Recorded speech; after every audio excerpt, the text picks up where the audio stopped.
Hi, this video will consist of the 3-chapter rule that is normally used to convince you to read or watch any work of fiction. In this case, it will be the recently released manga called Hero Organization, so let's begin. In a dystopian future where Earth was on the brink of extinction due to overpopulation, climate change, lack of resources and all that jazz, humanity was forced to expand its horizons into space, but they will be threatened by a new threat called Star Beasts. The way humanity defends itself is through soldiers who use some types of mechas to fight them, called AJIS? Aegis? Yeah, I have no idea if I'm pronouncing it right. I know if ever gets an anime, maybe, but people know them as heroes.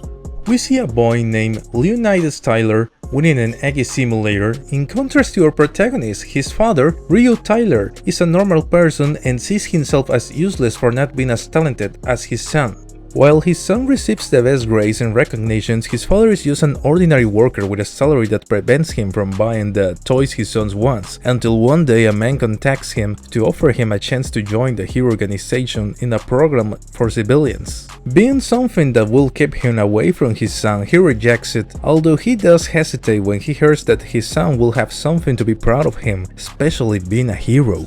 At home, Leo finds out the Hero Organization recruitment envelope in the trash can, and is all excited to think that his dad is joining. He says that he doesn't care how far or how long it takes, but he should at least try. But Rio gets angry and ends the conversation. He then remembers his late wife, who tells him that he will be a great father to Leo. So he finally decides to take the test. Rio has complications when facing the Star Beast with his inexperience and the lack of ammunition of his division.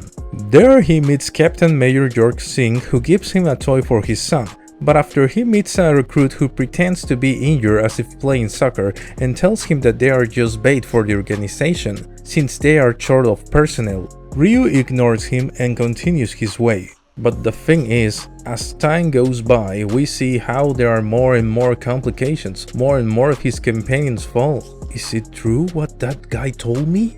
But what becomes the tip of the iceberg is when he goes to the infirmary and sees the room full of wounded recruits and a few medical personnel, to the point where a doctor asks him for help. Then he sees a girl, probably Leo's age, who is also helping. As a thank you, the doctor invites him to dinner and it turns out the girl is his daughter. The doctor tells him that he will return to Earth to a military fleet, that he will be a doctor wherever is needed, as long as he has his daughter by his side. What makes him realize how long he has been separated from his son and decides to resign. But at the time of submitting his resignation, an emergency occurs. A Star Beast that can evade the alarms is very close to the base and the competent units are not present. So the captain decides to take care of the situation himself, but his assistant insists that he cannot because he is incapacitated. But the captain insists that he will take the substance that will allow him to have enough strength to save the people inside the transport ship. At that moment, Ryu remembers the doctor and his daughter, who are probably on that ship. And now, how disappointed Leo will be that his father chickened out. So Ryu offers to finish off the Star Beast and asks for the substance. The doctor and his daughter are indeed on the ship. Ryu arrives and confronts the Star Beast, but it flees.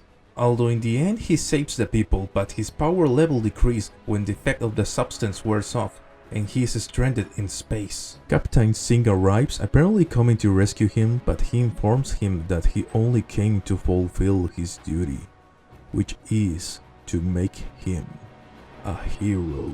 Immediately afterwards, he makes an 180-degree turn and brutally attacks Ryu. Ryu tries to fight back, but due to the substance is impossible, so Singh proceeds to attack him. He tells him that he saved many lives and gave his life fighting a Star Beast, so he's now a hero as planned from the beginning. Nothing personal, just orders from the higher-ups. Likewise, your child will be proud, Ryu perishes. And one rainy night, the same people who hired Ryu show up to give Leo the sad news. He and his aunt are devastated. After leaving, the guy smiles and says that they create a hero. In the end, the reality was deeply ironic. 8 years pass and Leo makes the decision to join the Hero Organization. Inspired by his father's honorable sacrifice, he makes his request and assures that he holds no grudge against the military headquarters. When Leo receives the notification that he was accepted, he's only saddened to find out, as she doesn't want him to end up like his father. But Leo's decision is firm. His aunt angrily asks him to leave soon, but is clearly worried. Leo pays one last visit to Ryu's grave before leaving, and then remembers that in the same scenario 8 years ago a guy approached him to give his condolences, assuring that he was a friend, and asks him if he wants to be like him. He says yes and wants to keep his promise. So the guy turns out to be Captain Singh, who is now a colonel, and tells him that he has talent and will help him manage the Aggies. Leo ends up being a prodigy with the highest grades and even surpassing his father in the test. Back to the present, Leo says goodbye to his cousins and talks to his father. He tells him that he worked very hard to get where he is and wants to surpass Singh. He proceeds to tell him his goals: graduate at the top of his class, be assigned to an elite unit, and defeat as many Starbeasts as he can. But before that, he wants to become a hero. And he reveals that he already knows that it was someone from the same organization who killed him. He says that he will become a hero so he can infiltrate the organization to obtain evidence, unmask them, and finish them off, revealing who was always meant to be the protagonist of this story. I must admit that I was surprised by this ending. I thought that Leo was going to find out about his father throughout the story. I thought that this twist was good because it gave us the understanding that even though Leo wants to become a hero, he doesn't really do it out of inspiration for an honorable act, but out of revenge. Ironically, it gave us the understanding that he will be more of an anti-hero. Personally, I think the designs of the mechas and the Starbeasts are well done. The humans not so much. Judging the book only by its cover, I thought it was going to be another story similar to Boku no Hero Academia. But for now, I think it has caught me to give it a chance. It is still too early to say if it's a good manga or if it will be a new type of Gundam. Nothing assures me that it won't get bad over time like in other cases, but I recommend that you check it out and tell me in the comments if you will read it or if you already read it. That was all from me. If you want more videos like this, give it a like and subscribe.